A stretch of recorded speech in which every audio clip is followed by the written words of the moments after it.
वैराग में जैसे ऐसा लगेगा जैसे मेरे को सारी दुनिया ही भाई पसंद नहीं है, पता नहीं क्या हो गया, सारी दुनिया में मजा नहीं आता है, मजा निकल गया दुनिया का। पहले ये तुम सच समझ के दुनिया को जाके मजा लेते थे, अभी सच है ही नहीं। कौन सी भी बात खुशी की आ जाएगी ना तुम्हारे घर में, तुमको खुशी नहीं होगी। और भी गटर बड़ा, और भी गटर में बदबू में तुमको हाथ डालना पड़ेगा। जितना संसार बढ़ाएगा उतना गटर बड़ा तुम्हारा। बाकी एक है, ये तुम्हारे को प्रेजेंट है, लेके जाओ। बोला ये क्या, काहे के लिए प्रेजेंट है? बोला क्योंकि मैं जब भी समाधि में बैठता हूँ भगवान के ख्याल में, तो एक बैठा एक घोड़ा रुका आउट हो जाता है, उसमें दोनों में मेरी ममता थी, उसी में ही मेरा ख्याल जाता था, बाकी नहीं तो मेरे को कुछ है ही नहीं। अब मैं बेटे के साथ पीछे कैसे रह सकूंगा, स्त्री के साथ कैसे रह सकूंगा, धन के साथ कैसे रह सकूंगा, भगवान के साथ कैसे रहता है? भगवान तो तुमको याद भी नहीं था सारी दुनिया में। अभी भगवान के साथ नहीं रह सकेगा, एक क्षण भी परमात्मा को भुलाएगा तो दुखी होगा। इसलिए भगवान को पकड़ो, बाकी तो सारी दुनिया वैसे भी जाने वाली है। तुम चाहे पकड़ के भी बेचेगा तो भी हाथ से निकल जाएगा, तुम क्या करेगा? एक माई को किसी संत ने बोला है तो भाई तुम्हारा बेटा जो है ना एक्सीडेंट में मर जाएगा, तो माई क्या करती है, उस बेटे को सारा दिन अपने घर में रख देती है, बोले बाहर नहीं जाना। अरे वो बेटा बोलते मेरी तो सत्यानाश कर दिया मम्मी ने, बाहर नहीं जाना, अपने साथ भी नहीं लेके जाती है, तो मता कोई मोटर आ जाए ऊपर से, मता ऐसा हो जाए ऐसा हो जाए, उसी बेटे की सत्यानाश करके घर में रख दिया। खड़े खड़े में खय होने वाला। तुम उसके पीछे नहीं पड़ो, तुम अपनी आत्मा को जानो, अपनी आत्मा के पीछे पड़ो। खाता हूँ, पीता हूँ, घूमता हूँ, फिरता हूँ, सपने में मेरे को देखता है, समझो तो मेरा क्या हानि है उसमें? सपने में वो देखता है मैं चोरी करता हूँ, तो मैंने चोरी किया क्या? सपने में उसने देखा मैं मर रहा हूँ, तो मैं मरा क्या? सपने में, दूसरे के सपने में मेरा व्यवहार देखने में आता है, लेकिन मैं वही करता नहीं हूँ। तो सवाल पूछता है, अगर शरीर में अहम भाव नहीं होएगा तो व्यवहार कैसे चलेगा? जब शरीर में मोह होएगा, अहम भाव होएगा, तभी तो मैं स्नान पानी खाएगा, पिएगा, घूमेगा, फिरेगा, जरूर मैं करूंगा, तभी अहंकार से ही सब कर्म होएगा ना। कर्ता अपना भोक्ता अपना अहंकार में है ना। तो राजा जनक बोलता है मैं अहंकारी देह नहीं हूँ, मैं कर्ता भोक्ता नहीं हूँ, मैं आत्मा हूँ। मेरा जो ये व्यवहार चलता है वो दूसरे अज्ञानी की नजर में है। ये खाता है, ये पीता है, ये पहनता है, लेकिन मैं कभी अपनी इच्छा से नहीं खाता हूँ, नहीं पीता हूँ, नहीं स्नान करता हूँ, नहीं घूमता हूँ, नहीं फिरता हूँ। ये सब दूसरे के अज्ञान करके दूसरा देखता है मेरे में, लेकिन मेरे में कोई कर्म नहीं है। मैं कुछ भी करता नहीं हूँ, नहीं मैं भोगता हूँ। दूसरा बोलता है ये भोगता है, ये करता है, ये भोगता है। मैं समझता हूँ मैं नहीं करता हूँ, नहीं भोगता हूँ, मैं आत्मा हूँ। किसने किया? ये जो शरीर की क्रिया होती है वो ऑटोमेटिकली होती है, मैं अपनी इच्छा से कुछ नहीं करता हूँ। ज्ञानी का उठना बैठना खाना पीना सोना सहज होता है, इंद्रियों का धर्म है, मन का धर्म है, अंतःकरण का धर्म है, शरीर का धर्म है।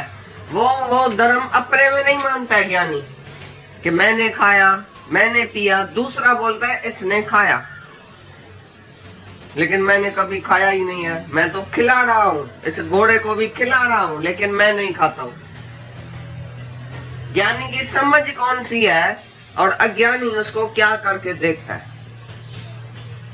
भाई ये करता है, ये भोगता है, और ज्ञानी अंदर में समझता है मैं नहीं करता हूँ, नहीं भोगता हूँ, मैंने कभी नहीं कर्म किया है, नहीं मैं भोग रहा हूँ। दूसरा बोलता है ज्ञानी भोग रहा है। ज्ञानी को कोई बीमारी आती है तो दूसरा समझता है बेचारा भोग रहा है, कर्मों का ऐसा भोग रहा है। और उसी से पूछो भाई तुम बीमार है, बोलता है बीमार तुम्हारी नजर है, मैं कभी बीमार हुआ ही नहीं हूँ, नहीं मैंने कुछ कर्म किया है, नहीं मैं भोग रहा हूँ। तो दूसरा जो बेचारा अज्ञानी है, कर्तापणे में भोक्तापणे में जो फंसा पड़ा है, वो ज्ञानी को भी अपने जैसा ही समझेगा। अज्ञानी जो खुद व्यवहार करता है अपनी इच्छा वासना से, जो खुद करता भोगता है, वो ज्ञानी के लिए भी समझेगा ये करता भी है, भोगता भी है, खाता भी है, जाता भी है, आता भी है। अज्ञानी की समझ में ऐसा होता है, बाकी ज्ञानी नहीं समझता है मैं कभी करता हूँ या मैं भोगता हूँ। इसमें कोई इच्छा ही नहीं है, वासना नहीं है, किसमें मोह नहीं है, कोई स्वार्थ नहीं है, कोई द्वैत नहीं है, अहमपना नहीं है, ममपना नहीं है, मैं और मेरा नहीं है। तो कैसा उसका कर्म बना ज्ञानी का? ये कर्म उसका सब अज्ञानी देखता है, लेकिन ज्ञानी अंदर में बहुत पक्का है ऐसी बात में कि मैं आत्मा हूँ, मैंने कभी किया ही नहीं है कुछ। नहीं मैं खाता हूँ, नहीं मैं भोगता हूँ, नहीं मैं सोता हूँ, नहीं मैं उठता हूँ, नहीं मैं कुछ करता हूँ। करता अपना भोगता कड़ा अहम भाव में जो होता है, अहंकार में होता है। जो अहंकारी जीव है वो बोलता है मैं करता हूँ भोगता हूँ, लेकिन ज्ञानी में नहीं करता अपना है, नहीं भोगता अपना है, वो कुछ भी करता नहीं है। जो जाने मैं कुछ करता तब लग गर्भ जून में फिरता। अज्ञानी जीव बोलता है मैं कुछ करता हूँ, और उसकी नजर में तो कभी भी ऐसा ख्याल नहीं है कि मैंने कुछ भी किया है सारी लाइफ में। नहीं मैं कुछ करता हूँ, नहीं मैं कुछ करूंगा, नहीं मेरे को कुछ करना है, नहीं मेरा कोई कर्तव्य है। करना धरना सब इसका धर्म है देह का। मैंने कुछ भी नहीं किया, मैं आत्मा हूँ। ज्ञानी 24 घंटा अपने स्वरूप में रहता है। वो जो भी क्रियाएं है वो सब इंद्रियों का धर्म है, शरीर का धर्म है, मेरा धर्म नहीं है, क्योंकि मैं आत्मा हूँ। ये खाना पीना, ये भूख प्यास सब श्वासों का धर्म है, मेरा धर्म नहीं है। ये प्राणों का धर्म है। भूख प्यास सर्दी गर्मी संकल्प विकल्प, ये सब जो है वो इनका धर्म है। ये तीन जो शरीर है उसका धर्म है, मेरा धर्म नहीं है। मैं करता भोगता नहीं हूँ, मैं आत्मा हूँ। समझ में आती है बात? इसका धर्म इसको दिया है कि इसका धर्म अपने में माना है। रात दिन जो तुम कर्म में रहता है तो क्या करता है? बोलता है मैं मिथ्या समझता हूँ, मेरे मन में इतनी एकाग्रता है। जो एक लांगोटी रखने वाला सन्यासी भी, लांगोटी में आसक्ति रखने वाला सन्यासी भी इतना स्तर नहीं है जितना मैं स्तर हूँ। क्योंकि बैठा हूँ राजाई में, इतनी राजाई बड़ी है तो भी सबको मिथ्या जान के बैठा। मिथ्या जानने वाली बुद्धि जो है वो एकाग्र हो जाती है, निश्चय हो जाता है उसको, भाई यही मिथ्या। इसमें दुख और सुख क्यों होना चाहिए? दुख और सुख भी मिथ्या हुआ ना। दुख सुख मिथ्या है तो हम कैसे अहंकार में आके फिर बोलूंगा मैं हूँ और ये मेरा है और उसका दुख और सुख करूं व्यवहार में आके? व्यवहार में आता ही क्यों है तुम? व्यवहार में आता है द्वैत में। जो द्वैत में आएगा तभी व्यवहार है। व्यवहार की बुद्धि तुम्हारी होनी नहीं चाहिए। एक है व्यवहार की बुद्धि मायावी, मायाकार वृत्ति, दूसरी है ब्रह्माकार वृत्ति। दो वृत्तियां हैं। एक है मायाकार वृत्ति, तुम इधर ब्रह्म सुन के और माया में जाता है तो बोलता है ये सेठ है, ये नौकर है, ये आदमी है, ये फलाना है, ये ग्राहक है, ये मैं सेठ हूँ, ये फलाना। एकदम तुमको क्रोध आ जाता है, एकदम तुमको कभी लोभ आ जाता है, कभी अहंकार आ जाता है, कभी किसको समझाएगा तो दूसरा समझ के समझाएगा तो उसमें क्रोध आ जाएगा। दूसरा नहीं है वो, भाई उसे भूल हुई है तो तुम प्रेम से समझाओ, अपना आप करके समझाओ तो तुमको अंदर दुख सुख फील नहीं होएगा। अहंकार करेंगे, अरे मेरी बात क्यों नहीं माना, अरे मैं बड़ा हूँ तुम छोटा है, मैं बाप हूँ तुम बेटा है, तुमने ये मिस्टेक क्यों किया। नौकर को बोलेगा तुमने ऐसा क्यों किया, उसको बोलेगा तुमने ऐसा क्यों किया, तो ब्लड प्रेशर हाई करके आएगा उधर। रात को नींद में आएगा, फिर सपने में आएगा, बेचैनी होएगी। थोड़ा सा भी क्रोध करेगा ना तुमको बेचैनी आएगी। थोड़ी सी भी मिस्टेक तुम्हारे से अभी होएगी ना, तुम्हारी नींद पिटेगी। अज्ञानी तो कहीं खून करके आएगा ना तो भी शायद नींद नहीं पिटे, उसकी दिल पत्थर हो गई है पाप करते करते। तुम्हारी दिल अभी मोम हो गई है। जिज्ञासु की दिल इतनी निर्मल हो जाती है, जो थोड़ा सा भी मिस्टेक करेगा तुम्हारी रात को नींद पिटेगी। तो द्वैत में जरूर मिस्टेक होगी। अहंकार में जरूर मिस्टेक होगी। तुम बोलेगा मैं भी हूं और मैं मिस्टेक नहीं करूं, और दूसरा भी देखने में आवे और मिस्टेक नहीं होवे, ऐसा नहीं है। दूसरा बन की तरह देखने में आवे, भाई दूसरा कोई है ही नहीं, मैं ही तो हूं। तुम्हारे को कोई ठग जाता है, कोई चोरी करके जाता है, तुम्हारा कुछ लेके जाता है, दे के जाता है, ज्ञानी नुफे और नुकसान में भी एक है। आज नुकसान पड़ा समझो तो क्या हुआ, नफा भी तो तुमने ही खाया है ना। बली बली गाय अथवा पर जेकॾहिं ढिली गाय में कंहिं महिल ॾुध हो त छा थियो, सिंधी में बोलता है भाई भली गऊ का दूध तो बहुत पिया है।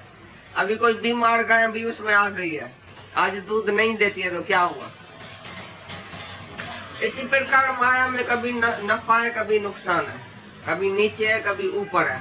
तो ज्ञानी द्वंद जोड़े में दुखी सुखी नहीं होता है, क्योंकि मिथ्या है, माया मिथ्या है। मिथ्या का दुख सुख भी मिथ्या है। माया आने पर खुशी और जाने पर दुख होता है। तो इसका मतलब है तो उन्हें माया को सत्य जाना है, माया को मिथ्या करके नहीं जाना है। राजा जनक बोलता है मैं सारे जगत को मिथ्या समझता हूँ, इतना माल खजाना है मेरे पास, सब मिथ्या है। आज ही इसको आग लग जाए तो मैं गुरु के सामने बैठा ही रहूंगा निर्संकल्प अवस्था में, मैं उठूंगा ही नहीं, क्योंकि राजाई मेरी नहीं है, मैंने गुरु को दे दी, भगवान को दे दी। सब कुछ भगवान का है, मेरा कुछ नहीं है। तो तुम्हारा नफा नुकसान भी गुरु का है, भगवान का है, तुम्हारा नहीं है। कभी देश की आजादी के दिन को शुभकामनाओं सहित बनाते हैं, कभी ये देश को संचालन करने के लिए जो ये गणतंत्र लिखा गया है उसको देख करके कितनी भिन्नताओं से भरा हुआ हमारा ये विविधताओं से भरा हुआ ये देश है, इस गौरवशाली भाव का जो है मनन करते हैं, इसको देखते हैं, समझते हैं। और जब अच्छे शासक होते हैं तो चीजें और उभर के आ जाती हैं। अब चाहे स्वतंत्रता दिवस हो, सबको उत्सुकता होती है हमारे नायक क्या हमको उपदेश देने वाले हैं, क्या संदेश देने वाले हैं। तो आज भी सबको उत्सुकता होगी कि हमारे देश की संस्कृति क्या क्या बदलाव ला रही है, क्या क्या नई नई बातें उसमें शामिल हो रही हैं, कौन सा स्टेट कितने जोश में आकर के अपना प्रदर्शन कर रहा है। तो हम लोग भी पीछे नहीं रहेंगे, हम भी आज पूरे जय घोष से अपनी आत्मा के घोष को कहेंगे, बात को समझेंगे। सिवाय सच्चे गुरु के कोई ये बात नहीं समझा पाता है कि तू देह नहीं तू आत्मा। मैं शरीर नहीं हूं, मेरा शरीर नहीं है, मैं जीव नहीं हूं, मैं निश्चय करके चैतन्य रूप हूं। मेरा बंधन भी यही है कि जो मुझे जीने की इच्छा थी, नहीं देह में नहीं जीव में, चैतन्य घन में शुद्ध हूं। बंधन यही मुझ माही था, थी चाह मैं जीता रहूं। बात को पकड़ना, ज्ञानी मनन करके कहां से ये अभ्यास करता है, बात को पकड़ता है।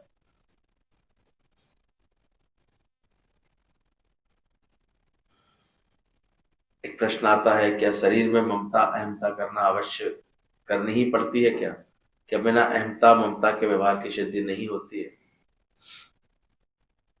जनक जी कहते हैं, मैं तो सिर्फ इतना जानता हूं कि मैं देह नहीं हूं, क्योंकि देह जड़ है, मैं चेतन हूं। कहां से ज्ञानी को ये बात समझ नहीं? अभी तुमसे बोला यार तुम चेतन हो या जड़ हो, क्या बोलोगे? फिर जड़ देह को अपना रूप मान लेते हो। बस ज्ञानी ने यही चिद जड़ ग्रंथि बोली जाती है, इसका नाश किया है। चैतन्य का संग करने के कारण ये जो जड़ है ये भी चैतन्य से भासने लगती है। जल्दी से गुरु की कृपा हुई और जनक ने ये बात अपने अंदर में महसूस कर ली कि मैं ये देह नहीं हूं, क्योंकि देह जड़ है और मैं चेतन हूं। और मेरा देह भी नहीं है क्योंकि मैं असंग हूं। मैं देह भी नहीं हूं और मेरा देह भी नहीं। दूसरे लोग सोचते हैं कि चलो मैं देह नहीं हूं ठीक है, पर शरीर तो है, मेरा तो शरीर है, शरीर धारण तो किया। तो इसकी भी जो है अवहेलना करते हैं कि मेरा देह भी नहीं है। क्यों? क्योंकि मैं असंग हूं। दोनों का कारण समझना। मैं देह नहीं हूं, क्यों? क्योंकि मैं चैतन्य हूं, देह जड़ है। दूसरा उन्होंने प्रमाण दिया कि मेरा देह नहीं है क्योंकि मैं असंग हूं। जब मैं असंग हूं तो मेरा क्या है? मेरा तो तब बोलूं जब कोई संग अपना मानूं किसी को। तो इस तरह देह भी मेरा नहीं। मैं जीव अहंकारी भी नहीं हूं, क्योंकि अहंकार का कर्तव्य धर्म है। अहंकार के कारण कुछ करना है लगता रहता है, लेकिन मेरे अंदर अकर्तव्य है मेरे अंदर। तो इसलिए मैं अहंकार भी नहीं हूं, जीव भी नहीं हूं। गहराई तक इसका मनन पहुंचा लेना अपने अंदर, फिर देखना ये जो सहज संबंध आ जाएगा, बात आ जाएगी समझ में। मैं शरीर नहीं हूं, मेरा शरीर नहीं है, मैं जीव नहीं हूं, नहीं देह में नहीं जीव में, मैं चैतन्य घन में शुद्ध हूं। मैं देह नहीं हूं, न मेरा शरीर है, न मैं शरीर हूं, न मेरा शरीर है, ना मैं जीव हूं। तीनों बातों को उन्होंने अपने ज्ञान की तलवार से काट लिया। क्यों नहीं हूं मैं जो है देह? क्योंकि कौन हूं मैं? और देह होता है जड़।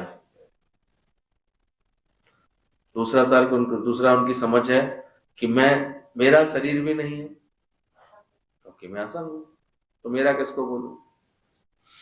और तीसरा बोला मैं जीव भी नहीं हूं, यानी कुछ बनूं मैं अपनी आत्मा से अलग होकर के जीव बनूं, तो अहंकार के कारण फिर कर्तव्य आएगा अंदर इसके ऊपर कुछ ना कुछ। जीव है तो ये तेरा कर्तव्य है, पत्नी है तो तेरा ये कर्तव्य है, माँ है तो तेरा ये कर्तव्य है। कुछ ना कुछ कर्तव्य से तुम बनोगे। पर ज्ञानी इससे भी मुक्त है अंदर से, क्योंकि उसने अंदर से इस निश्चय को कमाया है, अंदर से इस अहंकार का नाश किया है। और कर्तव्य मेरा धर्म है, इसलिए मेरे को, मैं जीव भी नहीं। हाँ, अब बंधन क्या है मेरे पास अभी भी? अज्ञान के कारण कौन सा बंधन मुझे भांसता है? निश्चय करके वैसे तो मैं चैतन्य घन हूं, आत्म स्वरूप हूं, लेकिन जो ये जीने की इच्छा रहती है अज्ञानियों को वो बंधन का कारण बनती है। और आया जनक ने ये बात समझ ली, नहीं चाह जीने की मुझे। कठिन लग रहा है आज का अभ्यास थोड़ा सा, लेकिन समझना पड़ेगा। थी चाह, जब तक चाह थी तभी तक के सारे बंधन होते हैं। चाह मिटते ही पूरी मुक्ति होती, पूरी आजादी होती। तभी ज्ञानियों ने यह अभ्यास किया है कि होवे प्रलय इस विश्व की, मुझको ना कुछ भी त्रास है। अब एक्चुअली जिस खंड काल में ये सब आपस में एक दूसरे से ज्ञान की वार्ता हो रही है, मैं कल विचार कर रहा था, इतनी आसानी से कृष्ण भी अर्जुन को आत्म ज्ञान दे सके, इतनी गहराई से ये सब बातें अष्टावक्र और जनक कर रहे हैं, क्योंकि वो समय कुछ ऐसा था कि आध्यात्मिक होना लोगों का शौक होता था। सब लोग प्राय आध्यात्मिक होते थे। बचपन से ही पढ़ाई के साथ ये अध्यात्म उनके मन को प्राप्त होता था, उनको सुनने को मिलता था, समझने को मिलता था। और अनेक आत्मज्ञानी लोग इसके अभ्यास में लगे रहते थे। तो उस समय ये बातें बड़ी आसान सी होती थी लोगों के लिए, बातें करना, बातें समझना। और अभी कैसे? और अभी जो सारे समय बस हम मैं मेरे का ही, इसी का ही बोलबाला, देह देखना, शरीर देखना, जगत देखना, ये इतना ज्यादा हमने बढ़ा लिया है, मैं करके बोल बोल के। इसलिए जो ज्ञान है तो सरल, लेकिन ये बहुत कठिन सा प्रतीत होता है। तब इतना कठिन नहीं था। बचपन से संस्कार जैसे मिल जाते हैं देखो बच्चों को। अभी देखो कुछ बच्चे संस्कारी थे, बड़े आसानी से वो प्रवृत्त हो गए उस तरफ, चुन लिए गए। वो नया मंदिर निर्माण हुआ, कहते हैं उसमें अनेक बच्चे चुन लिए गए उसमें पुजारी के लिए, क्योंकि उन्हें बचपन से संस्कार मिल रहा था। वो ऐसे वैदिक स्कूलों में पढ़े थे कि जहां उनको शिक्षा मिल रही थी कैसे करना है, कैसे अनुष्ठान करने हैं, कैसे हवन कराना है, कैसे तुमको पूजा करनी है, कैसे अर्चना करनी चाहिए, कौन से विधि विधान, कौन सा संयम, कौन सी साफ सफाई। तो जिसका मन इन सब बातों में लगा हुआ है आसानी से वो सब समझ लेता है। आजकल हम अपने बच्चों को पकड़ा देते हैं, CAT कैट, RAT रैट, ले पकड़ पकड़ बच्चा बैठ, और बैठ पकड़ के एक दिन अपने माता पिता को धुन डालता है। उसे कोई संस्कार मिल ही नहीं पा रहा, बच्चे को कोई समझ मिल ही नहीं पा रही है। आजकल कितना विक्षिप्तता है सोचो। पढ़ाई के नाम पर बाहर निकलती हैं, फिर बड़े शहरों में जॉब के नाम पर, फिर उनकी खुशियों के साथ ही उनके कुछ मित्र ही रह जाते हैं, और खुशियां मनाने के लिए फिर क्लब पार्टी होती है। अब उस पर अगर बैठे बैठे माँ बाप कभी उन्हें फोन से उपदेश देते हैं कि बेटा ऐसा ना करो, ऐसा ना करो, तो गालियां ही तो खाएंगे बैठे बैठे अपने घर में। उन्हें वहां मजा लग रहा है, उनको उनको वहां मौज लग रही है, तो क्या देंगे तुमको? विचार करो, आजकल की जो संस्कृति ढलती जा रही है, लोग ऐसे होते जा रहे हैं, क्या देंगे? इसलिए वो बहुत अधिकता में उनके जीवन में सारे विकार दिखाई देंगे। क्रोध, दब देखो आजकल के बच्चों के अंदर तो नाक पे क्रोध रखा रहता है, हर समय विस्फोट करते रहेंगे, परेशान होते रहेंगे, परेशान खुद भी होते रहेंगे, दूसरों को भी करते रहेंगे। यहां तक कि अपने इस ख्यालों से कभी सफलता मिली तो ठीक, नहीं मिली तो डिप्रेशन में दिखाई देंगे, क्योंकि इतना ज्यादा वो अपने अंदर सोच लेते हैं, इतनी ज्यादा उनके अंदर में महत्वाकांक्षाएं, बातें आ जाती हैं उनके अंदर। क्या निकलेगा अपन? सारी बातें तो मन ही भगवान पूरी करा देगा। भगवान तो अपनी गति से चलेगा, भगवान तो मिलेगा तो उसको प्रारब्ध अनुसार ही। अब उन्हें लगी पड़ी इच्छा, कामना में जब विघ्न पड़ रहा होगा उनके, तो उनके प्रकृति में क्या पैदा होगा? क्रोध ही क्रोध पैदा होगा। जब देखो तब क्रोध पैदा होगा। और सबसे पहले टारगेट बनते हैं उनके माता पिता, क्योंकि वही कुड़कुड़ाते हैं, औरों को तो इतना मतलब है नहीं। कोई कुन करेंगे, कुछ बोल देंगे, कुछ टोक देंगे, उन्हें कुछ कह देंगे, ऐसे मत कर बेटा, ऐसा जैसा सुन ले, ऐसे समझ ले, ये ठीक नहीं है, ऐसे कर, झगड़ा होगा। फिर वो अपनी छोटी सी बुद्धि में थोड़ा सा संसार का ज्ञान भर के, मॉडर्ननेस को संधारण करके वो ये समझ बैठे हैं कि हम तो बहुत होशियार जी, क्या जाने आउटडेटेड लोग, तो और ज्यादा वो फिर करते हैं। पर वहीं जिन परिवारों में ये बात समझी जाती है कि समय से बच्चों को सही समझ मिले, सही संस्कार मिले, आपसी व्यवहार में वो संस्कार देखते हैं जब घर परिवार वालों के, तो वो चीज सीखते हैं। जब घर में सबको एक दूसरे के आगे झुकता नमता करते हुए देखते हैं, तो बच्चे भी सीख लेते हैं, वो भी समझते हैं। उनको शुरू से ये प्रेरणा मिलती है कि भगवान वही करेगा जो हमारे हित में होगी। उनको ये ज्ञान भी प्राप्त हो जाता है, समझ प्राप्त हो जाती है, वो शांत रहते हैं, जो प्राप्त होता है उसमें खुश रहते हैं। तो हमने अपना संविधान लिखा कैसे है? अब जो लिख दिया है उसी पर ही चलना पड़ेगा। वैसे ही तो आगे चल रहा है दुनिया में। इसलिए विचार करो इस बातों पर। केवल वैराग्य से तुम रूखा हो जाएगा। वैराग्य में तुमको ऐसा लगेगा जैसे मेरे को सारी दुनिया ही पसंद नहीं है, पता नहीं क्या हो रहा है। शुरू में जब ज्ञान सुनते हैं तो ऐसे पूरा तरह चारों तरफ से ज्ञान तो समझा नहीं कि गुरु कितनी हमको और ऊंची समझ दे रहा है, तो वो सोचते हैं वैराग्य सिखा रहा है गुरु।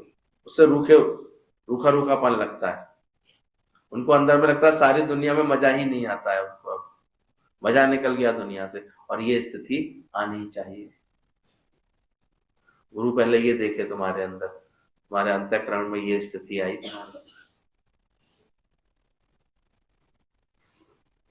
ऐसा उनको ज्ञान में, सत्संग में इतना मन आ जाए कि अब सारा सुख बाहर का फीका लगे, मिथ्या लगे ऐसे। तो सारी दुनिया में मजा ही नहीं आता है। पहले तो तुम सच समझ के दुनिया को जाके मजे लेते थे, तो वो अभी सच है ही नहीं, तो कहां से मजे ले पाओगे? तो यहां सुनते हैं ना शुरू में सत्संग, तो बड़ी उथल पुथल मस्ती है। बड़ा अंदर में बातें उमड़ती एकदम से। तो बोला ये भी होना आवश्यक है।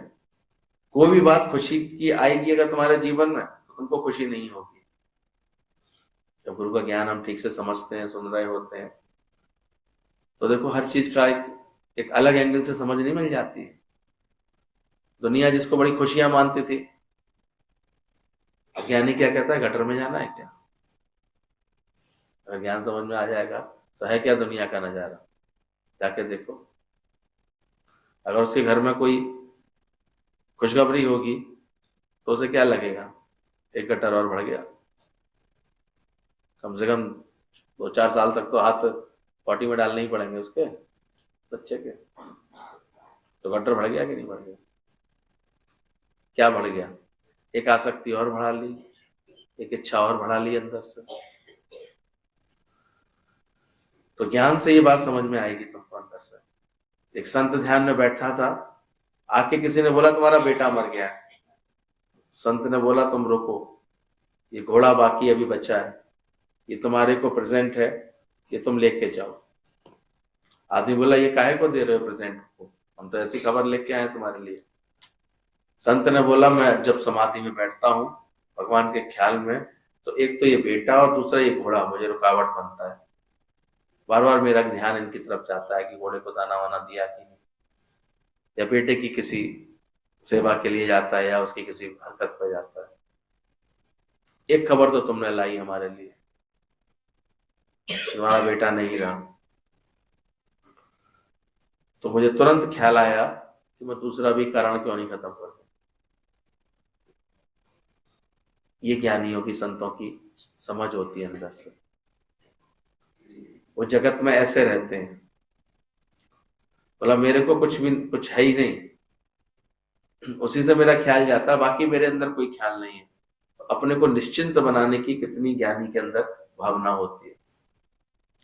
अज्ञानी के मन में सारे समय रोष रहते हैं, चिंताएं रहती हैं। तुम लोगों को संकल्प आता है मैं निश्चिंत हो जाऊं, कोई मोह मुझे नहीं पकड़े, कोई जगत की बात मुझे हिला के ना जाए, परेशान करके ना जाए। तो भगवान के सिवाय कैसे रहता है? भगवान तो तुमको याद भी नहीं है, सारी दुनिया में अभी भगवान के सिवाय नहीं रह सकेगा। एक क्षण भी भगवान को भुलाएगा तो दुखी होएगा, इसलिए भगवान का हाथ पकड़ लो।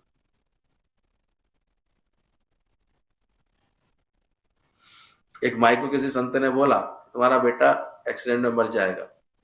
अब वो माई क्या करती है, सारे दिन बाहर नहीं आने देगी बेटे। ममता के कारण क्या करेगी, खबरदार तू बाहर गया, बाहर मत निकल, क्या कर रहा है, कुछ हो गया तो। कभी कभी बता देते हैं ना कुछ ऐसे कि भाई अभी योग सही नहीं चल रहा है, इसके एक्सीडेंट हो सकता है।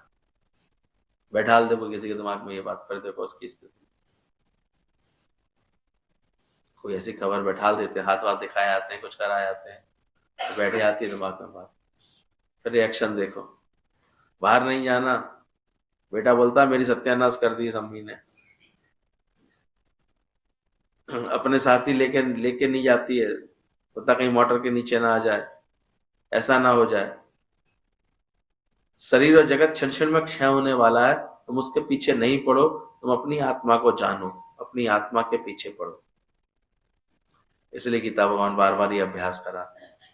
नहीं तो ये भरम मोह के कारण ऐसे ऐसे भरम तुम्हें आकर के पड़े और पढ़ते हैं, यही सताते हैं। जब अंदर से मोह होता है तो जरा सी कोई बात होती है एकदम तो नेगेटिव ख्याल आएगा, उल्टा ख्याल आएगा। दूसरा तो कोहरे में अच्छा खासा चल के आ भी गया, उसने समझदारी दिखाई, खबर ही नहीं दी। पर हम कितनी बार सोच गए इधर उधर के, सोचो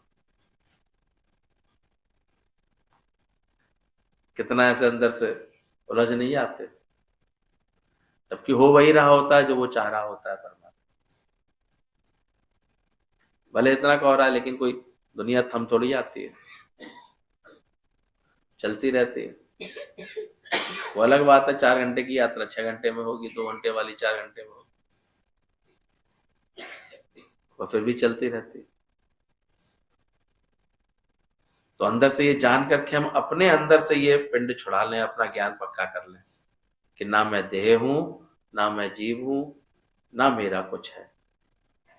न मम न मामी, न मैं हूं न मेरा है, बस मैं आत्म स्वरूप हूं। बोला फिर तुम कौन हो? समझो कि मेरे को कोई सपने में देखता है कि मैं खाता हूं, पीता हूं, घूमता हूं, और ये बात समझना। बोले मैं चैतन्य स्वरूप अहंकार का भी साक्षी हूं, अकर्ता हूं, अभोक्ता हूं। जब तुम खान पान आदि सब व्यवहारों को करते हो तो तुम अकर्ता कैसे हो? किसी ने पूछा जब ये सारे काम शरीर से तो ज्ञानी के भी होते दिखाई देते हैं, पर तुम अकर्ता कैसे हो? तो बहुत सुंदर उत्तर दिया, अज्ञानी पुरुषों की दृष्टि में मैं व्यवहार का कर्ता प्रतीत होता हूं। ये भी कौन देख रहा है कि मैं कर रहा हूं? उनकी दृष्टि। अज्ञानी ऐसा करके देखते हैं मुझे कि मैं कुछ करता हूं। हम लोग गुरु जी की वो स्थिति को देखते थे, लोग आते थे, वो महसूस करते थे कि ये आए, ये गए, इन्होंने कुछ किया, ये कुछ कर रहे हैं, देखो गुरु जी के पास ऐसा हुआ, ऐसा हुआ, पर वो निर्लेप न्यारे रहते थे, वो कुछ भी नहीं करते थे।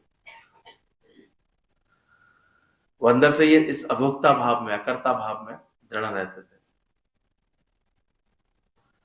तो अज्ञानी की दृष्टि से लगता है, क्योंकि कर्तव्य भोक्तापने अहंकारी का धर्म है, वो आत्मा का धर्म नहीं है। सोना, जागना, भिक्षा मांगना, स्नान करना, पवित्र रहना, इन सब की मैं इच्छा नहीं करता हूं और ना ही मैं इनको करता हूं। यदि कोई देखने वाला मेरे में ऐसी कल्पना करता है तो वो कि मैं इनको करता हूं, तो दूसरे की कल्पना करने से मेरी हानि क्या होगी? और दूसरा कहता है आपने ये किया, आपने ये किया, तो अभी ज्ञानी कोई फर्क नहीं पड़ता, क्योंकि उसे दृढ़ निश्चय है कि मैं आत्मा। उसने अपने आप को पुख्ता तौर पर जान लिया है कि मैं आत्मा। अब उस शरीर में होने वाली क्रियाओं को कोई क्या देख रहा है, कैसे देख रहा है? कुछ भी बोल रहा है, बोलता है वैसे, पर उसको दृढ़ निश्चय है। अब भिन्नताएं कोई कितनी भी देखे पूरे भारतवर्ष, पर जो एकता देखने वाला वो क्या देखेगा? गणतंत्र है, ये हमारा देश है। और यही कारण बना, इसी सोच की वजह से अलगाववादी बातों की बालों की शक्तियां बढ़ती रही। जो कश्मीर में तो दृढ़ता से आकर के मोदी ने झंडा फहराया, तो बोले नहीं, हमारा है, हमारा ही झंडा रहेगा। और धीरे धीरे ऐसा बदलाव करा दिया, जो टू नेशन था वहां पर एक तरह से पाकिस्तान का झंडा भी, वो अपना झंडा भी लगाते थे कश्मीर में, वो हटवा दिया वहां से। अब एक ही भारत का झंडा था। तुम्हारे अंदर से भी द्वैत का झंडा हटे आए, दो अंदर केवल किसका रह जाए? एक ज्ञान का, एक आत्मा का। बहुत दिन 370 की आड़ में तुमने जो है गड़बड़ी कर ली, उसने नहीं दिया ज्ञान को। 370 लगा रखी थी ना हम लोगों ने भी अपने अंदर, विकारों ने ऐसा कब्जा सा बना रखा था। अब शेर शिवम की गर्जना करता हुआ कौन पहुंच गया? गुरु आ गया जीवन, सीधे आत्मा का झंडा गाड़ के कहता अब तो इसी की चलेगी, अब नहीं चलेगी, अब तो बस हृदय में, मन मंदिर में राम को ही बैठालना पड़ेगा। बैठाल दिए, अभी भी देखो आगे क्या क्या होगा। और ऐसा नहीं, साथ साथ जो कमजोर थी बातें, गरीबी थी, जो बातें थी, उनको भी जितना प्रयास कर सकता था उसको भी दूर किया। घर घर में आज प्रकाश पहुंचा है, ईंधन पहुंचा है उज्ज्वला योजना से। पूरे कोरोना काल में लोगों ने महसूस किया कि किसी को भूख मरने की ऐसे नौबत नहीं पड़ी, क्योंकि अनाज सबको मिला है। सब कल्याणकारी योजना भी रहती। ज्ञान ये भी करता है, सशक्त करता है। ज्ञान माने ताकत। ये जो लुंज पुंज घड़ी घड़ी परेशान होने वाला, दुखी रहने वाला, उलझने वाला जो ये मन बना के बैठे थे ना, इस मन का खात्मा कर देता है, पूरे विश्वास में आ जाता है। जो होगा बहुत अच्छा होगा, जैसे होगा बहुत अच्छा होगा, जैसे भगवान ने चलाना है बहुत अच्छा चला है, ऐसा विश्वास आ जाता है। ये तो अज्ञान थे, तो उलझ रहे थे, परेशान हो रहे थे। ज्ञानवान कितनी आसानी से कोई भी निर्णय ले पाता है, क्योंकि मजबूती होती है उसके अंदर। कोई बात आती है, अगर मान लो विपरीत बात आती भी है उसके जीवन में, तो भी स्वीकार करता है, ऐसा ही होना था, ऐसा ही पसंद था मुझे। यहां तक गुरु का अभ्यास करा देता है, my will is being done, जो भी कुछ हो रहा है मेरी इच्छा से। इसलिए उसके अंदर ना तो कोई कर्तापना है ना कोई भोक्तापना, यानी के अंदर दूसरे उसमें देखेंगे, कल तो ये ऐसे हो रहा था, कल ये बात थी, अब तो खास तो हुआ नहीं, दूसरों को दिक्कत होगी, यानी कि कोई दिक्कत नहीं। यानी के मन सदा आनंद। तो समझो मेरे को कोई सपने में देखता है कि मैं खाता हूं, पीता हूं, घूमता हूं, फिरता हूं, सपने वो मेरे को देख रहा है, तो मेरी क्या हानि है इसमें? अगर अज्ञानी ये समझ रहे हैं कि ज्ञानी ऐसे कर रहा है, ऐसे कर रहा है, उसमें ज्ञानी की क्या हानि? वो अपने निश्चय में दृढ़। इसलिए आकर के कभी कोई बोलते भी आप ऐसा कर रहे हो, आप ऐसा कर रहे हो, ज्ञानी को फर्क नहीं पड़ता, क्योंकि वो कर ही नहीं रहा, उसने अपने को करता जाना है। अब तुमने ऐसा ज्ञान पक्का किया, ये तुम जानो। तुम जरा कोई कुछ बात कहता है तुरंत परेशान हो जाते हो, तुम्हारी वजह से ऐसा हो गया, परेशान हो गए, तुमने ऐसा किया, परेशान हो गए। क्यों हो जाते हो भाई? क्यों नहीं एक ही ज्ञान पक्का रखते कि तू आत्मा है, तू अकर्ता है? तुमने क्या किया? किसी के संकल्प से सृष्टि बन रही होगी। इसलिए पहले गुरु के साथ बैठ करके अपना ये सारा अहम भाव, अहमपना और ममपना जब भूल जाता है ना, फिर सारे काम करण करावन आपे, फिर करता है भगवान अच्छे से। सपने में किसी ने देखा, अब कोई देखता है मैं चोरी करता हूं, तो मैंने चोरी किया क्या? सपने में उसने देखा, सपने में देखा कि मैं मर रहा हूं, तो क्या मर गया क्या? दूसरे के सपने में मेरा व्यवहार देखने में आता है, लेकिन मैं करता नहीं हूं। इस निश्चय को पक्का करो। नहीं तो ये भी बहुत ऐसे कमजोरी के रूप में रहता है, कहीं ऐसा ना हो जाए, कहीं ऐसा हो गया तो, मुझसे ये गलती हो गई तो, मेरे से बड़ी भारी गलती हो गई, तूने किया था क्या? बड़ा किसी लोगों को बड़ी मुश्किल लगे आती है उसकी, उन्हीं की बातों को भलवाने में, मुझसे ऐसी गलती हो गई है, मुझसे क्या हो गई है गलती? तू आत्मा है। एक ही गलती हुई है कि अपनी आत्मा को भूला है, सत्य को भूला हुआ। वो गुण ही गुण में बरत रहे हैं, ये ऋणमयी माया अपनी माया में बरती होगी, उसको तूने अपने में मान लिया, ये भूल हुई है तुमसे। अष्टावक्र सवाल पूछता है, अगर शरीर से अहम भाव नहीं आएगा तो व्यवहार कैसे चलेगा? जब शरीर में मोह आएगा, अहम भाव होगा, तभी तो तुम स्नान पानी कर सकेगा, खाएगा पिएगा, घूमेगा फिरेगा, तभी अहंकार से ही तो सब कर्म होंगे। कर्तापना भोक्तापना अहंकार में ही तो होगा। और ये पुस्तक इस एंगल से बहुत सुंदर है कि यहाँ गुरु उल्टे प्रश्न पूछ रहा है, ये निश्चय तो कर बैठा है, मुझे क्लियर तो कर दे, तूने सही समझी है कि नहीं बात? यहाँ अगर ऐसी बातें पूछेंगे ना, तो 2 मिनट में पोल खुल जाती है, क्योंकि आत्मा में टिके नहीं है। और जनक पहले किस में टिक गया था, इसलिए बिंदास होकर अपने गुरु को आंसर देता था हर बात। अष्टावक्र नहीं पूछ रहे उससे, अबे तू ये कह रहा है अहम भाव नहीं है, तो व्यवहार कैसे चलता है तेरे शरीर का? तेरे शरीर में मोह आएगा, अहम भाव आएगा, तभी तो तू ये सारे कार्य करेगा, घूमेगा फिरेगा, जरूर मैं करेगा, तभी अहंकार से ही तो सब कर्म होगा तेरा। कर्तापना भोक्तापना अहंकार में ही तो है। अब जया जनक बोलते हैं, मैं अहंकारी देह नहीं हूं, मैं कर्ता भोक्ता नहीं हूं, मैं आत्मा हूं। मेरा जो ये व्यवहार चलता है वो अज्ञानियों की नजर में आता है। वो कहते हैं ये खाता है, ये पीता है, ये पहनता है, लेकिन मैं कभी अपनी इच्छा से ना खाता हूं, ना पीता हूं, ना ही स्नान करता हूं, ना ही घूमता हूं, ना ही फिरता हूं।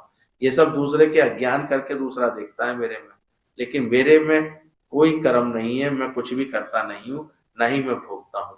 ऐसे दृढ़ निश्चय में ज्ञानी रहता है। ध्यान रखना। और जब वो करता नहीं है तो उसे ये भी सिद्ध करने की जरूरत नहीं कि मैं नहीं करता। अभी जब तक अज्ञान रहेगा ना, या ज्ञान की बेकार की ऐसी खुनकी होगी, तो खामा का जिद करोगे, मैं तो नहीं करता, मैं तो नहीं करता। ये भी कहने की जरूरत किसे है? इस निश्चय की जरूरत है अंदर से। तो इस ज्ञान के बाद जितना भी परिवर्तन है वो अपने अंदर का है। बाकी ये जानता है जैसे चुंबक के प्रभाव से सुइयां चल रही, चुंबक थोड़ी कुछ कर रही है। तो मुझ आत्मा का प्रभाव है जो ये सब कुछ हो रहा हो, पर मेरे में नहीं हो रहा, मैं नहीं करता। दूसरा बोलता है ये करता है, ये भोगता है। मैं समझता हूं कि मैं ना ही करता हूं ना ही भोगता हूं, मैं आत्मा हूं। ये जो शरीर की क्रियाएं होती हैं वो ऑटोमेटिकली होती हैं, मैं अपनी इच्छा से कुछ नहीं करता हूं। अब यहां पर अभ्यास के बाद ये स्थिति निकल के आनी चाहिए मन की कि तुमको लगे, हाँ पहले ये जरूर चेक कर लेना, अब ये तो नहीं कि अंदर ही अंदर इच्छा करोगे तो इच्छा से तो दुख मिल जाएगा। उस इच्छा का परिणाम तो ये होगा कि पांचों विकार समय समय पर तुम्हारे में दिखलाई देते रहेंगे। किसी को बुलाया था, बोलता ब्रह्म बन गया भैया, क्योंकि विकार दिखाई दे रहे हैं उसके सारे। बोल रहा है कि मैं आत्मा हूं, पर क्रोध भी आ रहा होगा उसको, विक्षिप्तता भी आ रही होगी उसको, कर्ता भाव भी आ रहा होगा उसको, कुछ करके पीछे अपने चमचों के बीच में बखान भी कर रहा होगा कि देखो मैंने ये किया ये किया, सब लग रहा होगा उसे। तो उसका कहना है केवल बस कि मैं आत्मा हूं, पर वो आत्मा भी हुआ नहीं। आत्माकार हो जाएगा तो उसको ठीक से ये बात समझ में आ जाएगी, मैं ना ही करता हूं ना ही भोगता हूं, मैं आत्मा हूं। यानी का उठना बैठना खाना पीना सोना सहज है, ये सब इंद्रियों का धर्म है, अंतःकरण का धर्म है, शरीर का धर्म है। ये सब धर्म वो अपने में नहीं मानता, मन के धर्म को भी अपने में नहीं मानता कि मैंने खाया पिया। दूसरा बोलता है इसने खाया, लेकिन ज्ञानी बोलता है मैंने कभी खाया ही नहीं, मैं तो खिला रहा हूं। दादा बोलते थे वो फूल आई फीड माई हॉर्स, मैं घोड़े को भी खिला रहा हूं लेकिन मैं नहीं खाता हूं। यही ज्ञानियों का सही चिंतन होता है, जिसके आधार पर ये जो बात चलती है कि जब गोपियों ने पूछा कृष्ण से, कृष्ण ने बोला हमारे गुरुदेव आए हुए हैं दुर्वासा ऋषि, उनको जाकर के भोजन दे करके आओ। सब कृष्ण के प्रेम में थी, बड़ी जल्दी तैयार हो गई, भोजन बना बना के ले आए। कृष्ण का जाओ नदी के पार उस पार हमारे गुरु बैठे हुए, जाओ जाकर के उन्हें भोजन करा के आओ। और वो जब गई ऐसे तो नदी का पानी बढ़ा हुआ था, लौट के आई, बोले कैसे जाए, नदी में तो बहुत बाढ़ आई हुई है, बहुत पानी भरा हुआ। तो कृष्ण मुस्कुराए और बोले कि जाकर के नदी को कह देना कि कृष्ण ने आज तक किसी स्त्री का मुख नहीं देखा हो, तो नदी हमें रास्ता दे दो। और हुआ भी यही, वो जाकर के जैसे ही देखा उसने कि नदी का पानी नीचे हो गया, जैसे ये बात बोली गोपियों ने। अब सभी गोपियां बड़े भ्रम में थी, दिन रात तो हमारे संग बैठता है, रासलीला करता है, बांसुरी सुनाता है, और ये कैसे कह रहा है कि मैंने आज तक किसी स्त्री का मुख नहीं देखा। चलो वो तो जानती थी, चलिए आए, कुछ भी कह सकता है। तो जब चली गई दुर्वासा ऋषि के पास, उन्होंने भी बड़े प्रेम से, कृष्ण ने भोग भेजा था, सारा भोग अच्छे से लगाया, प्रसाद अच्छे से खाया, सब कुछ खाने पीने के बाद फिर वही उनकी प्रॉब्लम कि हम लौट के कैसे जाएं यहाँ से, पानी तो फिर भर गया। बोले आप ही कुछ कृपा कीजिए। बोले आई कैसे थी? बोले आए तो ऐसे थे कि कृष्ण ने बोला था तो जमुना मैया ने हमें रास्ता दे दिया। तो मुस्कुरा दिए, वो भी ज्ञानवान थे, तो ज्ञानवान दुर्वासा भी कहते तो ठीक है, जाते जाते कह देना उससे कि दुर्वासा ऋषि ने अन्न का एक कण भी नहीं खाया हो, तो ये यमुना जी हमें रास्ता दे दे, हमें रास्ता दे दे। फिर वही घटना घट गई। अब तो उनकी हालत खराब गोपियों की, कृष्ण भी झूठे, उनके गुरु भी झूठे, हमारे सामने सारे पतीले खाली कर दिए, सारे कैसरोल खत्म हो गए, और कहते हमने अन्न का एक कण भी नहीं खाया। ऐसा कैसे हो सकता है, ऐसा कैसे? लौट के आई तो बड़ी चिंतित, बड़ी ऐसे परेशान, ये क्या है तुम्हारा खेल? तुम कह रहे हो तुमने आज तक किसी स्त्री का मुख नहीं देखा, दिन रात तो हमारे संग रहते हो, और वो कह रहे हो ना अन्न का कण भी नहीं खाया, ऐसा कैसे?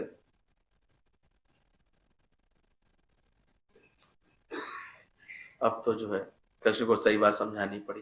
बोले इसलिए तो कहता हूँ ज्ञान समझ लो, जिस दिन ज्ञान समझ लोगी तब ये बात समझ में आएगी तुम्हारी। जो अपने को आत्मा करके जानता है वो ऐसा निश्चय से कह सकता है कि मैं कुछ नहीं करता। तो मैं तो सारे समय ऐसे करता भाव पूरी लिस्ट बना लेता, मैंने ये किया, 8 बजे ये किया, 9 बजे ये किया, 10 बजे ये करूंगी, फिर यहाँ से जाऊंगी तो ये करूंगी, फिर ऐसे करूंगी, आज ये हुआ, उसने ये किया, उसने ये किया, सारे दिन। ज्ञानी के अंतर एक ना दो। उसे कुछ लगता ही नहीं कि कुछ हुआ, कुछ किया। आप पे आप होता प्यारे जो भी होगा ना। तब उनको समझ में आई ये बात कि कैसे ज्ञानी ये बात बोलता है कि वो full I feed my horse, मैं अपने शरीर को खिलाता हूं, मैं नहीं खाता हूं। अज्ञानी जो खुद व्यवहार करता है अपनी इच्छा से, वासना से, खुद करता भोगता है, तो वो ज्ञानी के लिए समझेगा कि ये भी कर रहा है। इसलिए अज्ञानी, ज्ञानी तो कोई कोई बिरला होगा, अज्ञानी पूरा। इसलिए सब आपस में खुद भी करते हैं और सबको करने वाला समझते हैं। तो अज्ञानी की समझ में ऐसा है कि बाकी ज्ञानी नहीं समझता कि मैं अभी करता हूं। इसमें कोई इच्छा ही नहीं है, वासना भी नहीं है, किसी में मोह भी नहीं है, कोई स्वार्थ भी नहीं है। ये ज्ञानवान की लेकिन ये पहचान है, ध्यान रखना, ऐसे नहीं है। कोई यहाँ बैठने मात्र से ज्ञानी नहीं हो जाओ, ये अभ्यास रखना पड़ेगा अंदर, ऐसा चिंतन बनाना पड़ेगा, ऐसा निश्चय बनाना पड़ेगा। अब उसमें ना कोई इच्छा है, ना कोई वासना है, किसी से मोह नहीं है, कोई स्वार्थ नहीं है, कोई अहमपना नहीं है, कोई ममपना नहीं है। तो फिर कैसे बनेगा ज्ञानी का कर्म? इसलिए वो मुक्त है। कैसे भी कर्म करने के साथ साथ वो सहज मुक्त रहता है। जो जाने में कुछ करता तो गर्भ जोन में फिरता। कर्तापना भोक्तापना जो अहम भाव में होता है वो अहंकार में होता है। जो अहंकारी जीव है वो बोलता है कि मैं करता हूं, भोगता हूं, लेकिन ज्ञानी में ना ही कर्तापना है ना ही भोक्तापना, वो कुछ भी करता नहीं है। चक्कर आ रहे हैं कुछ लोगों को, तो कह रहे हैं सो जाए इससे अच्छा तो सो लो, कोई बात थोड़ी। और जिसे शौक होगा ये बात समझने का, इस मर्म को समझने का, आखिर ज्ञानी के पास किस बात का आनंद है, कैसे वो इतना आनंद स्वरूप हो जाता है, कैसे उसे जगत के कर्म नहीं बांध रहे हैं, कैसे उससे जगत के कर्म उसे नहीं दिख रहे हैं, वो सदा एक रस कैसे है, तो इसके भेद को जान जाएगा। इसलिए है क्योंकि उसको निश्चय है कि मैं आत्मा हूं। तुम्हारा निश्चय तो इतना ढीला पीला है, घर पहुंचते ही सास बन जाती है, घर पहुंचते ही मां बन जाती है। कितनी देर तक निश्चय में रहती हो? पूछो अपने आप से, क्यों बन जाती है? क्यों तुम्हें लगता है कि मेरा संबंध किसी से सही नहीं है, वो फलाना खराब है, वो ऐसे करता है? अपने कर्मों का हिसाब किताब तो पा रहे हो। दिया होगा प्यार तो प्यार नहीं मिलेगा, नहीं देकर के आए होगे ना प्यार ढंग से।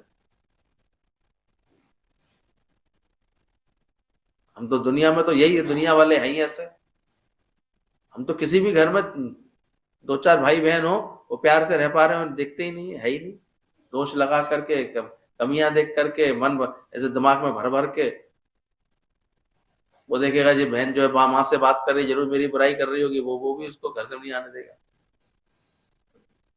तो घर घर लागी आप, इसलिए कह रहा हूँ जल्दी आत्मा पक्की कर ले अम्मा, नहीं तो बड़ी दिक्कत है, बड़ी दुर्गति है। कहीं नहीं, क्या मिल क्या रहा है जगत से बेकरारी के सेवा? क्या है दुनिया का नजारा? ढेर वालों के सेवा। ये मोह ममता से नचाती सी रहती है, परेशान करती रहती है। अच्छी खासी बैठी होंगी, अरे तुम बहुत दुखी हो, बहुत परेशान हो, क्या गई कान में कू मार गई, अब उसे लगे हाँ मैं वास्तव में बहुत परेशान। ये तुमसे ऐसे बोल गया बच्चा, परेशान, भूल गए कि तू आत्मा है। अपनी दृढ़ता में रहो, फिर देखो गुरु जी तुम्हारे ऐसा अभ्यास करा देते कि अगर तुम सही मंदिर की मूर्ति बन जाओगी, सारी दुनिया तुम्हारी पूजा करेगी, और करती है। तुम शांत करो, कोई शोर नहीं, तुम तो दूर करो, कोई और नहीं, तुम साधु बनो, कोई चोर नहीं। यार है शरीर का हिसाब किताब वहीं रह रहा है, उसमें क्या बात। तुम अपने प्यार पर विश्वास करो, मेरा तो सबसे प्यार है। भेद की बात ही मत सोचो, कोई द्वैत की बात ही मत सोचो। इसलिए गुरु यहाँ पर एक एक को इतना इस ज्ञान के अभ्यास में, ज्ञान के कार्य में लगाना चाहता है। बाकी तो फिर तो सर पिटेगा ही पिटेगा। कुछ बनी होंगी, कुछ किया होगा तो रहो तो की, उसमें क्या बात। जो जाने मैं कुछ करता तब लख गर्भ जोन में, और जो जाने मुझसे कुछ होए तब उसको सुख। ये तो श्री पुराणे रेवा खंड हमारे गणतंत्र का यही है। जैसे ही तुमने जाना कि तुम कुछ कर रहे हो, अब फंस गए। जैसे ही तुम्हें लगा कि मैं कुछ हूं, तुम अटक जाओगे, फंस जाओगे। इसलिए नमम नमामि, संविधान का जैसे मूल स्वरूप है ना हमारा, वो यही है। इसको स्वीकार करो, इसमें टिक जाओ। जैसे सेक्युलर इसका रूप है हमारे देश का। सब धर्मों का हमारे यहाँ सम्मान है, सब धर्मों की आस्थाओं का स्थान है। ऐसा नहीं कि केवल सेक्युलर मान लिया है इसको, गुटनिरपेक्ष मान दिया है। मतलब हम किसी गुटबाजी में नहीं है। लोकतांत्रिक स्वरूप है हमारे देश का। या चुनी हुई सरकारी आएगी, ऐसे नहीं कि कोई भी मनमानी करके डिक्टेटर बन जाए या ऐसा बन जाए। प्रजा है हमारे यहाँ का। असली राजा कौन है? 24 में पूरा मौका है। तो अगर बुद्धि ठीक हो जाए राजनेताओं की, तो केवल एक बार चुनाव होने चाहिए पूरे देश में। उसी की आधार पर लोकसभा का, राज्यसभा का, पंचायत का सबके एक ही चुनाव हो जाए। कितना खर्चा, कितनी वेस्टेज ऑफ मनी पैसे की, और कितना अराजकता ये बच जाएगी। ये जो राजनीति कर रही है ना सब पार्टियां, ठगबंधनों की, सब खत्म हो जाएगी। सिर्फ एक ही आधार रह जाए, कौन देश के हित में सोच रहा है, केवल उसको चुनना। इतनी पहले एजुकेशन आ जाए। अब हम लोगों को इतना अशिक्षित करके रखा हुआ है, जो चाहे हक के ले आता है। चले आते झंडा लेके, अरे आप वैश्य लोग हैं, हम वैश्य लोगों का अलग ग्रुप होना चाहिए। और ब्राह्मण वाले अलग आ जाएंगे परशुराम जी को लटका के, कि हम तो परशुराम के अवतार हैं भाई। बहुजन समाज पार्टी कहेगी नहीं, हम तो बस बहुजन समाज पार्टी वाले, सारे शूद्र वर्ग, सारे वोट हमारे होने चाहिए। अब धीरे धीरे हवा खिसक रही है सबको समझ में आ रहा है। पहले हम भाई हिंदू हैं, पहले हम अपने को देश का नागरिक तो माने। ऐसे ही मानते रहेंगे तो क्या फायदा। सुंदर पर्व है आज, सही समझ है, ज्ञान की भी सही समझ मिल रही है कि बस आज से तुम अपने को अकर्ता जानो। ऐसे जानो अपने आप को कि मैं कुछ नहीं करता हूं, कुछ भी मुझसे नहीं होता है। फिर देखो कितना विक्षिप्ता रहे, फिर तो प्रभु की हर रजा पर राजी रहने का मन करेगा। जिया हलाई तिया बाबा। सोचो, शुक्राने करने का मन करेगा। शुक्र है ट्रेन में नहीं बैठ पाए, न जाने कहाँ लटक रहे होते, कहाँ अटक रहे होते। नहीं तो देखे, शुक्राने करने का मन करेगा अगर ज्ञान समझ में आएगा तो। हर बात में अच्छा हुआ, नहीं तो अभी एक जना कोई निकला, कह रहे थे वो दिल्ली से निकले, हम लोग जो है फ्लाइट से, वो ऐसे कोहरे की वजह से फ्लाइट को जाके ढाका में उतार दिया, और 1.5 दिन तक ढाका में हम लोग परेशान होते रहे। उसके बाद वहां का माहौल ऐसा बना, मासूम बना। पहले तो फॉर्मेलिटीज हो जाती है, किसी दूसरे देश वाला उतारना पड़े तो उसकी पूरी फॉर्मेलिटीज उन्हें करनी पड़ी। सबके पेपर्स बने, दोबारा पेपर बने, वहां की वो देखिए एंट्री की गई वहां सारी उसकी, फिर दोबारा। तो उसके बाद 1-1.5 दिन लग गए, बोले हम लोगों को दोबारा अपने सही स्थान पर पहुंचने। काहे को निकल ले होते कोहरे में, शांति से बैठा नहीं जाता। सपने देखते रहते हैं, परेशान होते रहते, मानते नहीं है। जवानी तो ऐसी दीवानी होती है, नहीं नहीं जाना है, जाना है, जाना है, जाना है। बच्चे जा रहे हैं, फिर आजकल परेशान होकर लौट रहे। पिछली बार भी कोई अचानक ही निकल पड़े, और 15-16 तारीख की छुट्टी थी, एकदम से कूद पड़े सबके सब। क्या मैं सब गाड़ियां आजकल सबके हाथ में, पेट्रोल डलवाया, एक्सीलेटर दबाया, चल दिए। 12-12, 15-15 घंटे फिर जाम में फंसे रहे। अब इतनी गाड़ियां एक साथ पहुंच जाएंगी, 4-4, 5-5 लाख भक्तगण पहुंच जाएंगे सीधे अयोध्या, तो हालत क्या होगी? खड़े रहो 6-6 घंटे, 10-10 घंटे लाइन में। फिर सोचते रहो कि यहाँ 500 वर्ष इंतजार किया है तो 5 घंटे और सही। गए क्यों थे? जाते ही क्यों? खुद ही। अब तो मोदी तो होनी है, तुम्हारे लिए रास्ते साफ कर दिए जाएंगे। कोई उससे क्या तुलना करना? वो इतनी आराम से कराया, वो तो बना ही इसी काम के लिए था। तो तुमने क्यों जहमत उठा ली? सब आजकल लड्डू देख रहे हैं, सपने देख रहे हैं कि जल्दी जाए, हम भी देख के आए। सुनते हैं बड़ी सुंदर मूर्ति है रामलला की, बड़ी अच्छी। देखा ना, तसल्ली रखो। इतना निश्चित है, इन दोनों अगर चले गए गलती से भी तो 10-10, 12-12 घंटे कोई हिला नहीं है तुम्हारी मूर्ति देख, कोई है नहीं साफ किताब। तो ध्यान रखो अंदर से। सम्यक ज्ञान का मतलब ये है तुरंत अपने को मोड़ सके। अभी का भी राजगद्दी मिलने वाली है और अभी का भी वनवास मिल जाए, ज्ञानी उतने ही खुशी में रहता है, उतने ही आनंद में रहता है। ज्ञानी के मन सदा आनंद, कैसा भी बदलाव आ जाए उसके जीवन में, कैसे ही बात आ जाए, वो आनंद में, वो जानता है खुशी उसकी ज्ञानी की उसके आत्म भाव में टिके रहने में होती है। बाकी बाहर उसे अब खुशी कहीं नहीं लगती। दुनिया का सारा मजा निकल करके उसके भीतर आ गया है। सोचो, जब दिल की गली में रौनक है, अब बाहर की खुशी है। इसलिए वो जहां भी आएगा जाएगा वो अपनी खुशी में है, क्योंकि वो खुश है, इसलिए खुशी। उसकी खुशी का कारण कोई दुनिया से होती नहीं है। जहां बैठा है आनंद में बैठा है, खुश बैठा है।